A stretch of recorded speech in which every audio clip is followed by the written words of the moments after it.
ಎಲ್ಲರಿಗೂ ನಮಸ್ಕಾರ. ಇವತ್ತಿನ ದಿವಸ ಒಂದು ಬಹಳ ಸಂತೋಷವಾದಂಥ ವಿಷಯ. ನಮ್ಮ ಶಿವರಾಜ್ ಒಡೆಯರ್ ಅಣ್ಣನವರು ಬಹಳಷ್ಟು ವರ್ಷಗಳಿಂದ ಅವ್ರದೊಂದು ಕನಸಿತ್ತು, ಅಧ್ಯಕ್ಷ ಆಗಬೇಕಂತ ಹೇಳಿಬಿಟ್ಟು. ಆದರೆ ಒಂದು ಕೆಲವೊಂದು ಕಾರಣಗಳಿಂದ ಅನಿವಾರ್ಯದಿಂದ ಅವ್ರು ಆಗಲಿಲ್ಲ.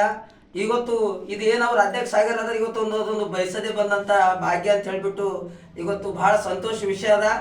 ಯಾಕಂದ್ರೆ ಬಡವರು ಬೆಳಿಬೇಕು. ಯಾವತ್ತಾದ್ರೂ ಒಂದು ಯಾವ ಮನುಷ್ಯ ಹಸಿವಿನಿಂದ ಇರ್ತಾನ ಆ ಮನುಷ್ಯಗೆ ಹಸಿವಿಂದು ಕಷ್ಟ ಏನು ಅಂತ ಹೇಳಿ ಗೊತ್ತಾಗಿರ್ತದ. ಅವ್ರೊಂದು ಬಡತನದಿಂದ ಬಂದರೆ ಬಡವ್ರ ಸಮಸ್ಯೆ ಏನು ಅಂತ ಹೇಳ್ಬಿಟ್ಟು ಅವ್ರಿಗೆ ಗೊತ್ತದ. ಅವ್ರದ್ದು ಅಧ್ಯಕ್ಷ ಆಡಳಿತ ಅಧಿಕಾರಿ ಎಲ್ಲಿ ತಕದ ಅಲ್ಲಿ ತಕ ಅವ್ರು ಬಡವ್ರ ಪರವಾಗ ಉತ್ತಮ ರೀತಿಯಿಂದ ಸೇವೆ ಸಲ್ಲಿಸ್ತಾ ಬರ್ತಾರ ಅಂತ ಹೇಳ್ಬಿಟ್ಟು ನಮ್ದೊಂದು ಆಸೆ ಅದ.